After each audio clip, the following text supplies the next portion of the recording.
સ્વામિનારાયણ સાક્ષાત્ અક્ષર પુરુષોત્તમ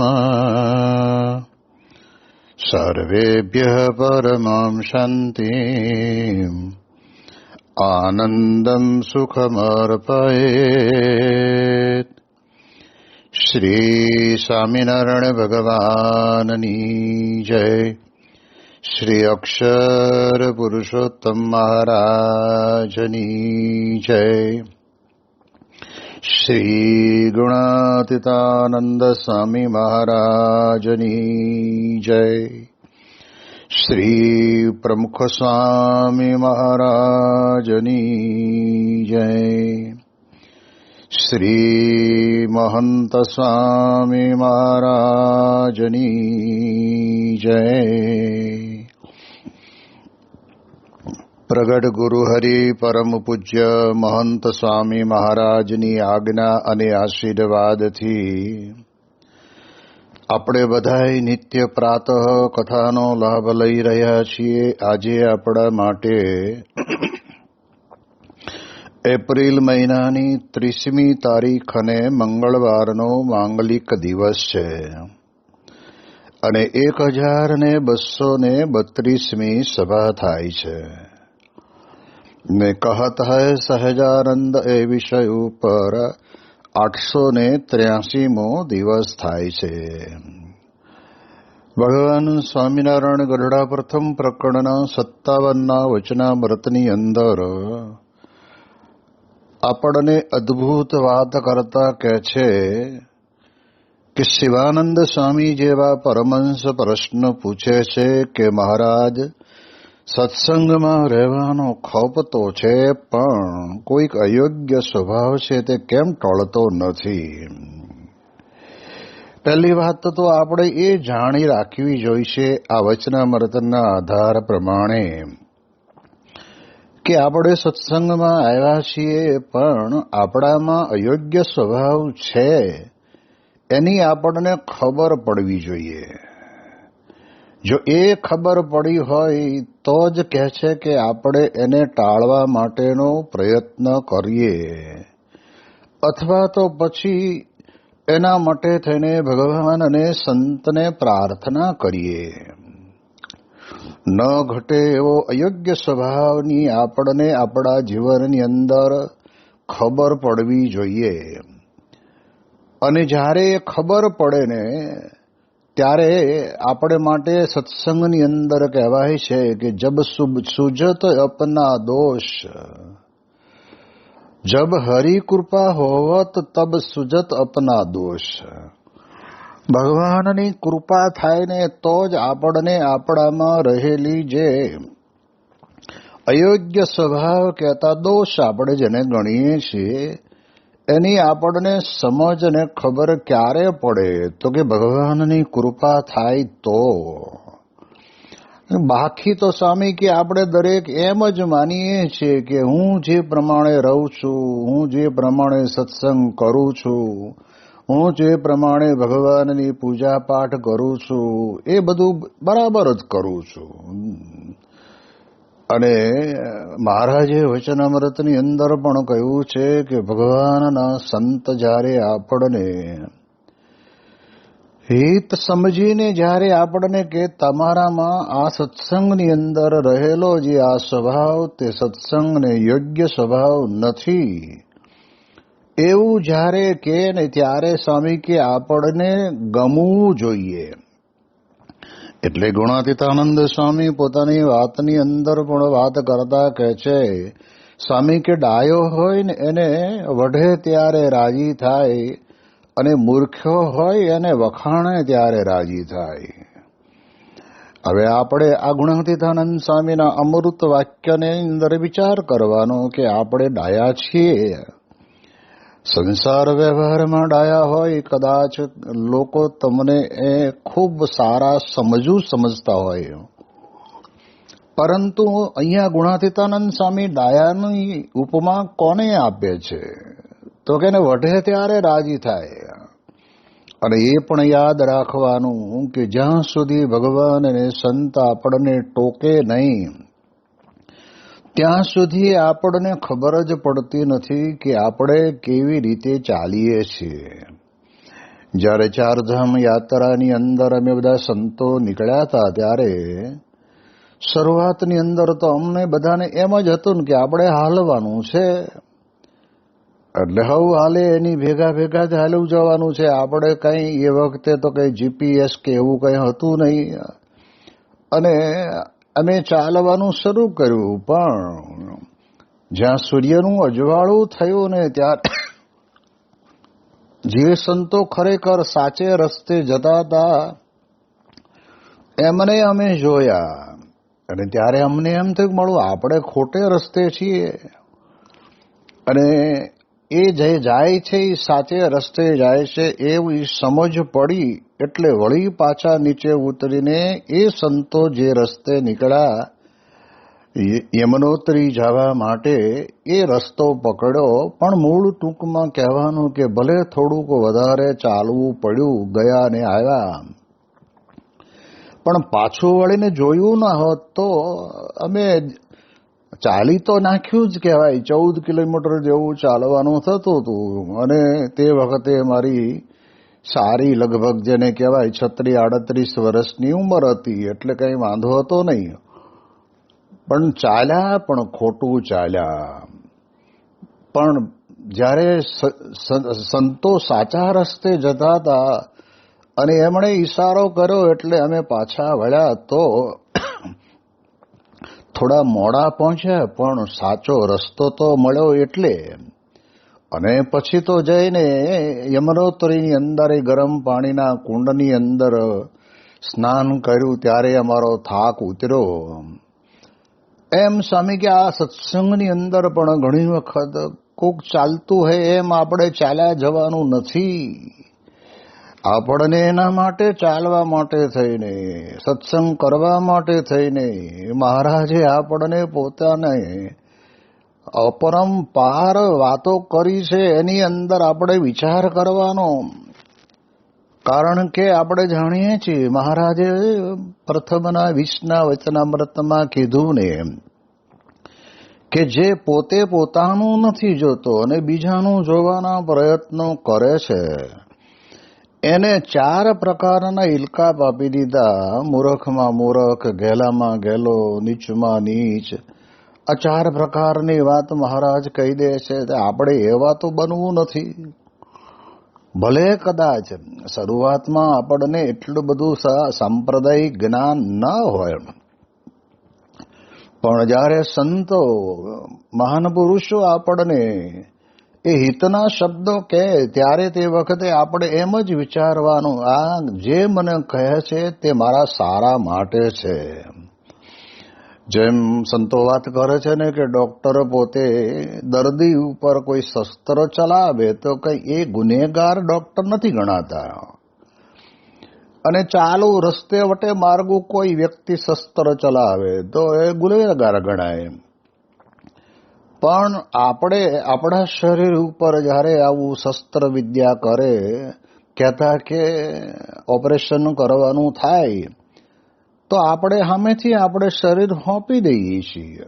કેમ કે એની અંદર આપણને જે કંઈ નાની મોટી પથ્થરીનો દુખાવો છે એ ડોક્ટર આપણને કાઢી દેશે. અત્યારે શરૂઆતમાં થોડું દુખશે, પણ પછી આખી જિંદગી માટે દુખાવો જતો રહેશે.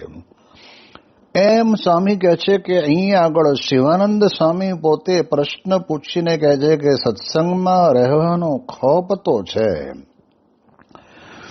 અને જો કોઈક અયોગ્ય સ્વભાવ છે તો કેમ ટળતો નથી. આવું જ્યારે મહારાજ પોતે મહારાજને પૂછે છે ત્યારે મહારાજ પોતે બોલ્યા કે સ્વભાવ સત્સંગમાં અંતરાય કરતો હોય તે ઉપર જેને અભાવ ન આવે ત્યાં સુધી સત્સંગનો પૂરો ખોફ ક્યાં છે. આ કેટલી મીઠી વાત છે કે જ્યાં સુધી આપણને આપણામાં પડેલા અવગુણ આપણને દેખાતા નથી અને બીજાના જ અવગુણ તરફ આપણી આંગળી ચીંધ્યા કરે છે. એટલે સંતો વાત કરે ને કે અવગુણ બતાવવા માટે એક આંગળી આપણે કોકની સામે કરીએ પણ 3 આંગળી આપણી સામે આવે છે. એમ આપણા જીવનની અંદર પણ આપણે વિચાર કરવાનો કે આપણને ખપ છે એમ આપણે જાણીએ છીએ, પરંતુ જ્યાં સુધી આપણને સ્વભાવ સત્સંગની અંદર અંતરાય કરે છે એવી આપણને ખબર પડે અને એનો અભાવ ન આવે ત્યાં સુધી ક્યાં સત્સંગનો પૂરો ખપ છે. એટલે આપણા બેની વચ્ચેની બહુ જ અદ્ભુત મહત્તા બતાવે છે કે જ્યાં સુધી સત્સંગનો ખપ આપણને હોય તો સામે કે ગમે તેમ કહે ને આપણને જાહેરની અંદર કદાચ કોઈ આમ આપણને સત્પુરુષ કે મોટા પુરુષ કે પછી સદગુરુ સંતો આપણને બે શબ્દો કહે તો તે વખતે એવું નહીં વિચારવાનું કે આટલા બધાની વચમાં મને કેમ કીધું. અરે ભાઈ, આટલા બધાની વચમાં મને તો કીધું અને મારે તો સત્સંગની અંદર ખપ છે એટલે તો હું મારા હિત માટે જ માનું છું.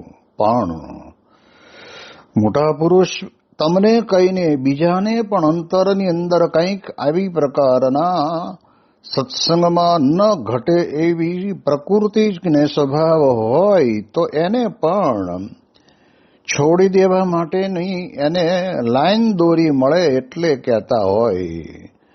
પણ આપણે એટલું તો નક્કી રાખવાનું કે ખપ હોય ને તો પછી તો સામે કે આપણે આ લોકની અંદર નથી કરતા. તમે શિક્ષક તરીકે નોકરી કરતા હોય ને અડધો કલાક કે 15 મિનિટ મોડા આવો તો સ્કૂલના આચાર્ય તરત તમને બે શબ્દ તો કહેશે જ કે ભાઈ આપણે તમે મોડા આવ્યા છો. એકાદ દિવસ તમે આવો અને કદાચ સોરી કહી દો તો કદાચ ચાલે, પણ કાયમ માટે આવું થાય તો વિદ્યાર્થીઓ તો રખડી પડે. તો ત્યાં ઘણી વખત પ્રિન્સિપાલ આપણને બે કડક શબ્દોની અંદર કહે ને ત્યારે તે વખતે આપણે સામે ના બોલીએ, કારણ કે આપણે ખપ છે કે આ નોકરી મળી છે, પગાર સારો મળે છે અને આ છોડી દેવા કે આ નથી આવું જા કાલથી મારે એમ કઈ કોઈ બોલી ના શકે. જેટલું કે એટલું સહન કરી જ લેવું પડે. તો એમાં જેમ સ્વામી કે ખપ છે ને ત્યાં સહન કરવું પડતું હોય તો આપણા આ સત્સંગની અંદર પણ આપણામાં પડેલી આવી અવળી પ્રકૃતિને મોટા પુરુષ આપણને કહે તો તે વખતે આપણે સમજી લેવાનું કે ભાઈ મારામાં ભૂલ છે તો મને કે એમાં ક્યાં પ્રશ્ન છે. એટલે એવો જે ખપની વાત તો આપણે જાણીએ છીએ કે આ પ્રકારે જીવનની અંદર દ્રષ્ટિ માંડીને જોઈએ ને તો જ ખબર પડે. અને મહારાજે કહી પુરુષોત્તમ બોલ્યા પ્રીતેની અંદર પણ કહ્યું છે કે મોક્ષના ખપ વિનાના મનુષ્ય પશુ સમાન છે અને અપાર ક્લેશ સહે છે. ખપ વિનાને તો સદાય વિઘ્ન જ રહે છે અને તેનો સત્સંગ રહેતો નથી. ખપ વિનાના હોય તે જતન કરવા છતાં પણ ચાલ્યા જાય છે. ખપ ન હોય તો સંતનો અભાવ લે ને પડી જાય છે. આ બધા જ વાક્યો પુરુષોત્તમ બોલ્યા પ્રીતેની અંદર આપણને મહારાજ સમજાવે છે. એટલે સ્વામી કહે છે ને કે આ સત્સંગની અંદર રાખ અને ગરજુ થઈને જ રહેવાનું છે. આપણે ગમે તેટલી મોટી સંપત્તિ મૂકીને આવ્યા હોય તો અહીંયા આગળ તો આપણે ભગવાન અને ભગવાનના સંતના ભક્તોના દાસના દાસ છીએ એવી પ્રકારની ગણતરી રાખીને આપણે આવીએ અને એમ રહીએ તો સત્સંગમાં ખપ છે એ ખબર પડે. જેમ દેવીવાળા મગનીરામને પણ મહારાજની સામે તો કઈને બાથ વીડી પણ કઈ હાલું નહીં અને એમને શારદા દેવીને સિદ્ધ કરેલા હતા તો એમણે કહ્યું કે તું ભાઈ ત્યાં ક્યાં ખોટી જગ્યાએ ભરાયો, તું નીકળ્યો તો કલ્યાણ કરવાના માટે અને મારી સાધના કરીને મને સિદ્ધ કરી અને તો લોકોને ડરાવે છે. એટલે એમ એણે જે સત્ય વચનો કહ્યા ને પછી મહારાજની પાસે આવીને કગરીને કહે છે કે મહારાજ મને તમારે શરણે લો અને મારું કલ્યાણ કરો. મને તમારા આશ્રમની અંદર ત્યાગીમાં બેસારો, ત્યારે મહારાજે વિચાર કર્યો કે આને કેટલો ને કેવો ખપ છે, જોઈએ તો ખરા. આ ખાલી ખાલી ઉપર છલું બોલે છે કે પછી બીજી રીતે. અને ત્યારે તે વખતે મહારાજે પોતે બધી જ પરીક્ષા કરી અને ત્યારે એ દરેકની અંદર નિર્માની બની અને એ પ્રમાણે રહેવા લાગ્યા. ત્યારે મહારાજે અમને દીક્ષા આપી. એમ સ્વામી કે દીક્ષા લીધા પછી પણ આપણામાં સત્સંગની અંદર દીક્ષા લેવા આવતા પહેલા જેવો આપણને ખપ હોય એવો ને એવો જ ખપ દીક્ષા લીધા પછી ભગવાન જેવા ગુણ આવે ને તો પણ કહેવાય છે કે આપણા અંતરમાં રહેવો જોઈએ. જેમ આપણે જાણીએ છીએ કે ત્યાગવલ્લભ સ્વામી પોતે પહેલેથી જ યોગીજી મહારાજનું એક જેને કહેવાય ને કે આજ્ઞાંકિત પાત્ર બની ગયેલા. તો એમણે પોતે નાનામાં નાની સેવા કરવામાં કોઈ દિવસ ક્યારેય પણ એવું વિચાર્યું નથી કે હું આફ્રિકાથી આવું છું, હું સારું ભણ્યો છું ને મારે આ કરવાનું. એવો વિચાર જ નથી આવ્યો. એમને તો એમ જ કે આપણે તો બાપા રાજી થાય એમ જ આપણે કરવાનું છે. અને આપણને દેખાય, ચોખ્ખું દેખાય. કોઈ કરે કે ના કરે તો આપણે કરી લેવાનું. એટલે લાચારીથી નહીં કરીએ તો સાંજે રસોઈ શાની બનાવશું એમ નહીં, પણ કેવું દયા કરી કે જેના ભાગ્યના વાસણ ઉટકવાના હતા એ બિચારા આજ નથી આવ્યા, તો એણે મને દયા કરીને સેવા આપી. બાકી તો એમનો વારો હોય એટલે વાસણ તો એ જ ઉટકે ને. એમ અંતરની અંદર સતત ખપ રહ્યા કરે. જ્યારે આવો ખપ આપણને આપણા જીવનની અંદર રહે ને તો સ્વામી કહે છે કે સ્વાભાવિક પ્રકૃતિ આપણી ગમે એવી હોય ને તો સ્વામી કહે છે કે ટળી જાય. એટલે મહારાજ અહીંયા આગળ આપણને કહે છે કે સ્વભાવ સત્સંગમાં અંતરાય કરતો હોય એનો અભાવ હોવો જોઈએ. આ મને શોભતું જ નથી. જેમ દાખલા તરીકે વિદ્યાર્થી હોય તો રખડેલ છોકરાઓ લગર વગર કપડાં પહેરીને ધૂળમાં રમતા હોય એવા ને એવા, એ પ્રમાણે તમે નિશાળે ભણવા જાઓ તો શિક્ષકો સમજી જાય કે આને કઈ ભણવા આરે લેવા દેવા છે નહીં, એ તો અહીંયા આવીને ધૂળમાં જ રમતો હોય છે, તો એને ભણવાનો ખપ નથી. એમ આપણે જ્યારે સત્સંગની અંદર આવ્યા છીએ ત્યારે આપણે આ માયાના બધા પ્રકારના પ્રલોભનોની અંદર ફસાઈને લગર વગર જ ફરતા હોઈએ. એના માટે તો આપણે આવ્યા જ નથી. એ તો બધું મૂકવા માટે, એ માયામાંથી મુક્તિ મેળવવા માટે તો આપણે સત્સંગની અંદર આવ્યા છીએ. તો એનો આપણે પૂરેપૂરો ખપ રાખો અને જે નડતું હોય એનો આપણને આપણા અંતરની અંદર આપણને અભાવ આવવો જ જોઈએ. એટલે સંતો વાત કરે ને કે જહાજે જમવા બેસો એટલે ખીચડીના પહેલા જ કોળિયામાં 2 કાંકરી આવે. એટલે આપણે શું કરીએ કે તે વખતે જીભ વડે કરીને કાઢી નાખીએ. અને આવું રોજ બનતું હોય તો પછી તો કીધા વગર રહેવાય જ નહીં ને. કારણ કે 2 કાંકરી કઈ બહુ મોટી નથી, પણ 2 દાંતની વચ્ચે જયારે જમતી વખતે કોળિયો લીધો છે ને જ્યારે આવે છે ને તળિંગ લઈને ભટકાય છે, અને ત્યારે પછી આપણે સામી વ્યક્તિના સ્વભાવ ઉપર આપણને ક્રોધ ચડે છે. એને કહેવાનું મન થઈ જાય છે કે આખો દાડો બેસી રહેવાનું, અલક-મલકની વાતો કરવાની. ખીચડીનું આંધણું મૂકતી વખતે જરાક વિચાર તો કરવો પડે કે જરાક હાથ ફેરો કરી નાખીએ, એમાં વાર કેટલી. આ બધું બોલવું પડે, બોલી નાખીએ છે. તો સ્વામી કહે છે કે આપણને સમજાઈ જાય છે કે આપણને નડતર રૂપ છે. એમ સત્સંગની અંદર પણ આપણો સ્વભાવ છે ને એ આપણને નડતર રૂપ છે એવું આપણને દેખાવું જોઈએ. અને જો એવું દેખાય તો મહારાજ આગળ વાત શું કરે છે કે સત્સંગનો પૂરો ખપ છે અને તે સ્વભાવને પણ ક્યાં પૂરો શત્રુ જાણ્યો છે. જો આપણે સ્વભાવને શત્રુ જાણીએ તો જ સત્સંગની અંદર આપણને આનંદ આવશે. બાકી એના વગર તો આનંદ આવવો મુશ્કેલ છે. એટલે એટલા માટે મહારાજ પોતે અહીંયા આગળ આપણને કહે છે દ્રષ્ટાંત આપીને કે જેમ કોઈક પુરુષ આપણો મિત્ર હોય ને તે જ પુરુષ છે આપણા ભાઈને મારી નાખ્યો હોય તો પછી તેની સાથે મિત્રપણું ન રહે અને તેનું માથું કાપવા તૈયાર થઈ જાય.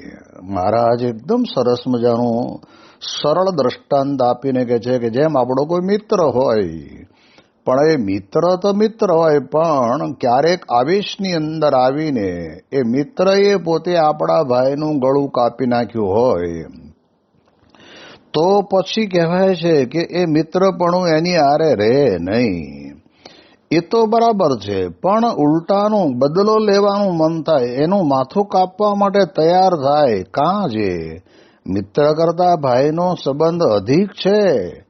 કેટલી સરસ મજાની આપણને સમજાય એવી વાત મહારાજ કરે છે કે મિત્ર કરતા સગા ભાઈનો સંબંધ અત્યારના વિજ્ઞાનના જમાના પ્રમાણે કહેવાય છે ને કે બંને ભાઈના એક માતા પિતા અને એક લોહી કહેવાય. એટલે મિત્ર તો ભાઈ મિત્ર ભલે આવે બોલે ચાલે કરે બેસે બરાબર છે, પણ જ્યારે ભાઈનું ગળું કાપે ત્યારે તો એની આરે એક શત્રુ ભાવ આપણને થઈ જાય અને એનું આ પ્રમાણે કહેવાય છે કે માથું કાપવા તૈયાર થઈ જાય. માટે તેમ જો એને પોતાના સ્વભાવ વર્તમાનમાં ભંગ પડાવીને સત્સંગથી વિમુખ કરે એવો છે ને તોય પણ એની ઉપર વૈરભાવ આવતો નથી, તે સ્વભાવ ઉપર રીસ ચડતી નથી, તો જો એને સત્સંગમાં પૂરું હેત નથી અને જો જેવું ભાઈમાં હેત મનુષ્યને છે તેવું જો સત્સંગ ઉપર હેત હોય તો ભૂંડા સ્વભાવને તત્કાળ ટાળી નાખે. શા માટે? જે જીવતો અતિ સમર્થ છે. કેમ? જે મન અને ઇન્દ્રિયો એ સર્વે તો ક્ષેત્ર છે અને જીવ તો તેનો ક્ષેત્રજ્ઞ છે, માટે જે કરે તે થાય. એટલે મહારાજ આપણને અહીંયા આગળ બહુ સ્પષ્ટપણે સમજાવે છે કે શત્રુભાવ સ્વભાવ ઉપર શત્રુભાવ જ હોવો જોઈએ. જેવો છે તેવો સ્વભાવ, પણ એ સ્વભાવને આપણે મૂકવાનો છે અને મૂકવું હોય તો સ્વામી કહે છે કે આપણે શત્રુભાવ રાખીએ તો મુકાય, બાકી મુકાય એવું છે જ નહીં. આપણે શત્રુને જો મિત્ર માની બેઠા હોઈએ તો પછી સ્વામી કહે છે કે જીવનની અંદર એ સત્સંગમાં પછી પડતા પડતા ક્યાં જતા રહે ખબર પડે નહીં. એટલે મહારાજ પોતે કહે છે કે આ પ્રમાણે એની ઉપર વૈરભાવ આવતો નથી. કેમ? કે સત્સંગની અંદર વિમુખ કરે એવો મારામાં સ્વભાવ વર્તમાનમાં ભંગ પડાવીને, વર્તમાન એટલે મહારાજે આપણને સત્સંગીને પણ 5 વર્તમાન કીધા છે અને આપણે ત્યાગીને પણ 5 વર્તમાન કીધા છે. એમાંથી એકાદ વર્તમાનની અંદર આપણને ભંગ કરાવે તો આપણને સત્સંગની અંદરથી વિમુખ કરી નાખે. અને એવું જો કરનાર કોઈ આપણને મળે, ભલે ને પછી આપણે જોડે રહેતા હોઈએ તો પણ, કે આપણે એને વિશે વૈરભાવ આવવો જ જોઈએ. નથી આવતો એટલે સમજવાનું કે પછી એને સ્વભાવ ઉપર ક્યારેય રીસ ચડતી નથી. હું કરું છું બધું સ્વામી બરાબર છે, તું તારું જો ને મને કહેવા આવે છે એમ કરીને પણ સ્વામી કહે છે કે આ સત્સંગની અંદર આ પ્રમાણે લોકો કરતા હોય છે. એટલે મહારાજ પોતે કહે છે કે ભાઈમાં હેત મનુષ્યને છે તેવું હેત સત્સંગ ઉપર હોય તો ભૂંડા સ્વભાવને તત્કાળ ટાળી નાખે. હેતની વાત આવી, કારણ કે ભાઈ એટલે ભાઈ, નાનો હોય તો એના માટે મોટો ભાઈ છે અને મોટો હોય એને નાનો ભાઈ છે, પણ છે ભાઈ. એટલે ભાઈ ઉપર જે આપણને સ્વામી કહે છે કે હેત છે, એવું હેત જો સત્સંગ ઉપર હોય તો ભૂંડા સ્વભાવને તત્કાળ ટાળી નાખે. એટલે સત્સંગની અંદર આપણને જેટલું હેત બંધાય એટલું જ આપણા જીવનની અંદર આપણા સ્વાભાવિક પ્રકૃતિ વાસના ટળતા હોય છે. એના વગર તો સ્વામી કહે છે ને કે ગમે તેટલી વાતો કરે ને તો પણ એને આ વાત બેસતી નથી. અને મહારાજ કે જે જીવ તો અતિ સમર્થ છે, અને મહારાજે એટલે જ કીધું કે સત્સંગ કરવો તે કેવળ ને કેવળ જીવના કલ્યાણ માટે કરવો, નહીં કે આ લોકની અંદર બે પાંદડે થઈએ, દીકરો ન હોય તો દીકરો થાય, ધન સંપત્તિ ન હોય તો એ મળે, એવી કોઈ વાત નહીં.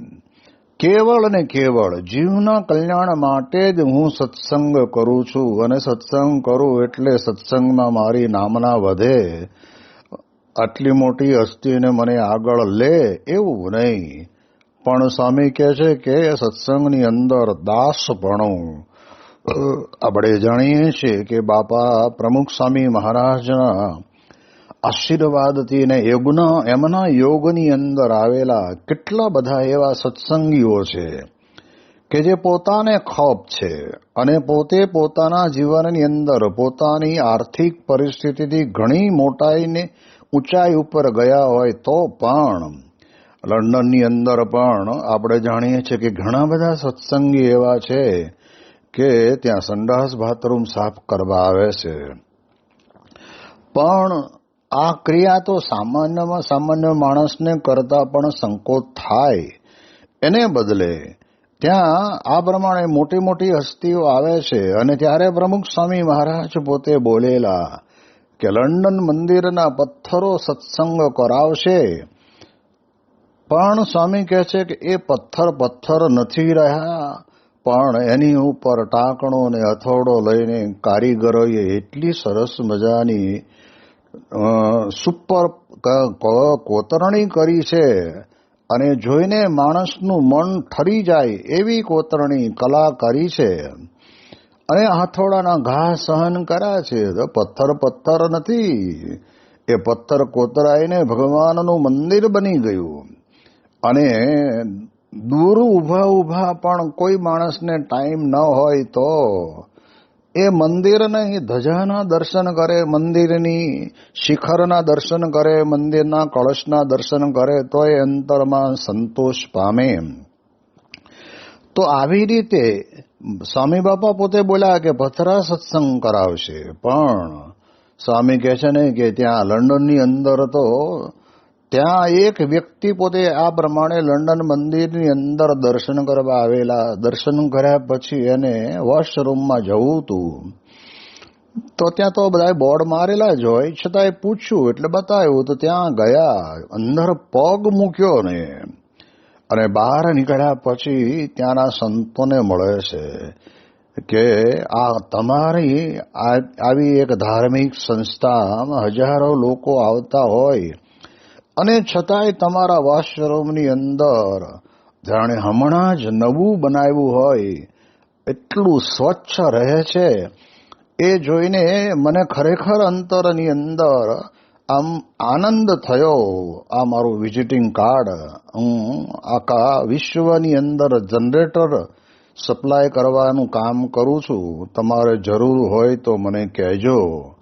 તો આપણે સંતો વાત કરે છે ને કે પથરા તો સત્સંગ કરાવે, પણ પ્રમુખ સ્વામી મહારાજની આજ્ઞાથી પોતાની મોટપને પડી મૂકીને અને કેવળ દાસ ભાવે, સેવક ભાવે આ સત્સંગની અંદર આ સેવા મને મળી છે, મારા મોટા ભાગ્ય છે, એવી સમજણ સાથે જ્યારે આ પ્રમાણે વોશરૂમ સાફ કરતા હોય, રોજ દિવસમાં 2-3 વખત થઈ જાય, તો એના કારણે કરીને કેટલા બધાને ગુણ આવે.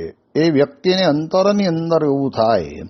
આવું જ પ્રમુખ સ્વામી મહારાજ શતાબ્દી મહોત્સવની અંદર પણ દરેક લોકોએ બધું જ જોયું, પણ સાથે સાથે કહેવાય છે કે સંડાસ ને બાથરૂમ જે વોશરૂમ હતા ને એ જ્યારે જઈને જોયા ને ત્યારે જેટલા માણસો આવ્યા હોય ને નીકળે ને તરત સાફ થઈ જાય, નીકળે ને તરત સાફ થઈ જાય. આવી પ્રકારની સ્વચ્છતા જોઈને મોટા મોટા રાજકીય પુરુષો, આધ્યાત્મિક ક્ષેત્રની અંદર ધર્મગુરુઓ પણ પોતે અચંબામાં પામી ગયા. તો સ્વામી કહે છે કે એ જે સેવા કરતા હતા એમના મનની અંદર એમ કે આ પ્રમુખ સ્વામી મહારાજે આખી જિંદગી સેવા કરી અને અનંતના હૈયાને ટાઢક આપી છે, તો એવા ગુરુહરિ પ્રમુખ સ્વામી મહારાજના શતાબ્દીમાં અમને આ સેવા મળી છે, અમારા મોટા ભાગ્ય છે. અને ત્યારે આ બાપાના શતાબ્દીમાં 80,000 સ્વયંસેવકો, આશ્ચર્યજનક ઉપજાવે એવી વાત છે. ભવિષ્યમાં તો લોકો માનશે નહીં કે એવું હોય કાંઈ, પણ ખરેખર વાસ્તવિક અસત્યવાદ હતી. અને કેટલા બધા સ્વયંસેવકોના અંતરની અંદર રહેલા એ વિચિત્ર સ્વભાવો બધા છૂટી ગયા અને સત્સંગની અંદર મોખરે આવી ગયા.